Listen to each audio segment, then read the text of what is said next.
За би асуулт асуух уу дэмжиж зүгээр анхааруулж үг хэлэх үү. Ер нь бол яг нөгөө би ч бас 2 жил сайдаар ажиллаж байсан учраас ингээл тухайн үеийн бас мэдээллүүдээ өөрөө ингээл бэлдээл реформууд нь одоо сайн явчих юмсан, алдаа дутагдлын засчих юмсан гэж үргэлж одоо сэтгэл зүрхэнд уяатай байдаг салбар л та. Тэгээд яг одоо зүгээр яг энэ нийгмийн даатгалын үндэсний зөвлөл хуулиар тэтгэр тэтгэмжийг хэрхэн яаж нэмэгдүүлэх үү гэдгийг бие дааж өөрсдөө одоо саналаа гаргадаг улсын их хурлын гишүүд биш харин нийгмийн даатгалын үндэсний зөвлөл гаргадаг байх ийм одоо хуультай одоо улс орны одоо бусад улс орнуудын онолтой тийм ээ одоо шинжлэх ухааны үг нь өөрөө тийм. Гэтэл бид нар нөгөө улс төрчдийн оролцооноос болоод ердөөсөө нөгөө нүхэж нийгмийн даатгалын үндэсний зөвлөл одоо шийдвэрүүдийг гаргаад идэг. Тэгэхээр яг одоо энэ баталгаат тэтгэр гэдэг юм уу яг энэ суур тэтгэр орж ирснээрээ улсын төсвөөс олгогддог албан ёсоор. Тэгээд албан ёсоор улсын төсвөөс олгогдож байгаа учраас одоо улсын их хурлын гишүүд улсын төсвөө ярихдаа үүнийгээ бас ярьдаг байх ёстой. Тэрнээс шимтгэл дээр суурилсан тэр харилцаан дээрээ бодолт нь бол нийгмийн даатгалын үндэсний зөвлөл гаргадаг байх ёстой л гэж.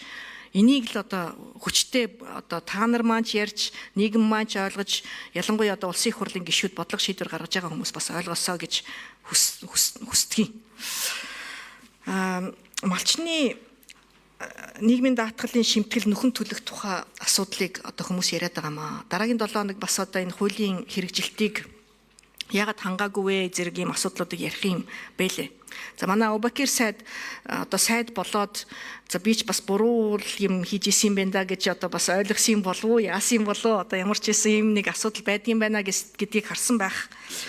За нэг энэ малчны шимтгэл төлөлтийг одоо сайжруулахын тулд бид уг нь за эхний 5 жил та 50% ямар ч байсан төлчих. Тэгээд 50% төрөөс даяа гэдэг ийм л одоо зохицуулт. Тэгээд яагаад энэ 50% төрөөс дагаад байгаа юм бэ гэхлээр малчид тэтгэврийн одоо харилцаанд орохгүй нийгмийн даатгалын сангаас тэтгэвэр авах боломжгүй болоод ирэхлээрээ угаасаа халамжийн сангаас тэтгэвэр авдаг байхгүй. Төрөөс угаасаа мөнгө гарна. Тийм учраас наан нь сайн ойлгуулж малчтай хамруулах энэ бодлого байгаа юм. Ууг нь бол. Гэхдээ энийг хэрэгжүүлэхгүй, ойлгуулахгүй, хамрагдалт нь нэмэгдэхгүй бол заавал 50% одоо төрөөс дагаад байх албагүй шүү дээ. Хэрвээ одоо нөхөн төлөх тийм ээ одоо энэ шаардлагаараа нөхөн төлөх энэ хуулийг шаардах юм бол 50% төлж болохгүй шүү. Тэг хэдэн хүн хамрагдаад байна уу? Одоо энэ 50% хөнгөлснөөр нэмэгдсэн. За Абубакир сайд хариулъя. Тэг санал нэг байна. Бид нар бол одоо үндсэндээ шимтгэлд суурилсан ийм тогтолцоо буюу энэ нийгэм даатгалын сан гэдэг зүйл саяны сонгодог утгаараа одоо классик утгаараа явах ёстой юм л д. Төлсөн шимтгэл ажилласан жил дээр үндэслээд. За бид нар бол ер нь энэ таны хэлж байгаа маш зөв санал. Тэтгэврийн шинжилгээний асуудал бол улс төрийн асуудал биш ээ. Тэгээ өнгөрсөн хугацаанд улс төрийн аргаар шийдвэрлэж байсан нь өнөөдөр энэ одоо сан дээр энэ тогтолцоон дээр хоримтлогдсон асуудлыг үүсгэж байгаа. 2024 оны 5 сард батлсан малчин өрх хэрэгцсэн байдлын тухай малчны нийгэм даатгалын шимтгэлийг нэг удаа нөхөн төлөх тухай утгатай хуулийг одоо батлалцсан гишүүний нэг нь би мөн л дээ. Тэгээ яг харахгүй ингээд энэ салбар дээр ирээд ажиллаад энэ сангийн яг одоо нөхцөл байдал энэ хөдөлмөр эхэлж байгаа иргэд маань тийм ээ шудраг хөдөлмөрлөөд байдаг. За насны эцэд одоо нэг тэтгэвэр авахаар одоо сэтгэл хангалуун биш байдаг. За зарим одоо сегментүүд нь илүүтэй хөнгөлт үзүүлээд нөгөө хүмүүсийнхээ төлсөн шимтгэлтэй булаацалтаадгүй би бас адилхан авах хэрэгтэй гэдэг. Тийм учраас ерөөсө бүгдээрээ төлдөг бай гэж. Сая одоо бидний байнгын орон дээр хэлэлцүүлсэн одоо хуулийн бас нэг одоо чухал бодлого болвол тийм ээ одоо огт хөдөлмөрийн харилцаанд оролцоод нийгэм даатгалын шимтгэл төлөөгүй хүнд бол бид нар жишээлбэл өрлөг өгч байгаа шүү дээ. 2 жилийн хугацаатаа 50% төлчихөө. За ингээд нийгмийн даатгалын шимтгэл төлөгч болчих. За огт ингээд харилцаанд оролцоогүй халамжийн тэтгэврээс одоо аваад явж байгаа хүмүүс маань 7900 орчим иргэн байд тийм ээ. Саяны нийгмийн даатгалын шимтгэлийг нэг удаа нөхөн төлөх одоо боломжийг малчтад өгснөөр нийгмийн даатгалын сан дээр бас баггүй ачаал ирж байгаа. 27000 орчим одоо малчны асуудал шийдэгдсэн байдаг. Малчтад бид нар харин одоо за 50% хөнгөлт үзүүлж байна нэгдүгээрт, хоёрдугаарт одоо нас 5 жилийн нааша татуу байна. Гуравдугаарт бид нар одоо нийгэм даатгалын ерөнхий газар дээрээс гарах ёстой журам тийм ээ одоо сайд батлна. Энэ журмаараа бид нар уян хатан нөхцөл байдлыг бас санал болгож байгаа.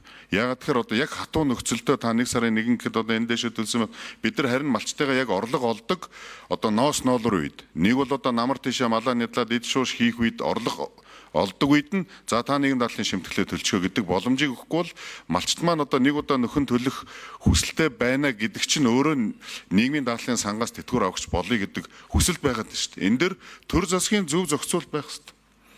За мөн одоо энэ сантай холбоотой саяны улс төржилтөд бид нар арилжааны 4 банкнд одоо хэн өндөр хүү санал болгоно тэр иргэдэд нь саяны зарим чөлөөт үлдэгдлүүдээ одоо хадгалуулдаг нөхцөл бололцоог бүрдүүлж өнгөрсөн хугацаанд бас сангийн мөнгийг тийм ээ найдваргүй банкнд хадгалуулснаар өнөөдөр бас улсад тодорхой хэмжээний хохирол учруулсан явж байна.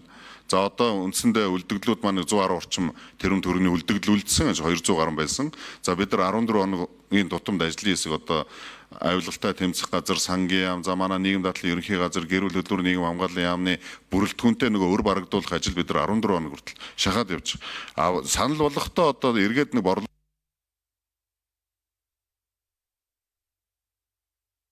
За хариун зай гишүүн тодруулъя. За ажилласан жил тэтгэврийн даатгалын шимтгэлийг нөхөн тооцох тухай хууль ер нь бол хэд удаа гарч ирсэн юм а. 12 онд 13-аас 15 онд одоо бас 3 жилийн хугацаанд хэрэгжижсэн 608 мянган хүн хамрагдсан байдаг. За эдийн засгийн элдод байдлын тухай хууль 2015-аас 16 онд одоо хэрэгжсэн яг ингэхэд бол бас 16.6 мянган хүн хамрагдсан байдаг.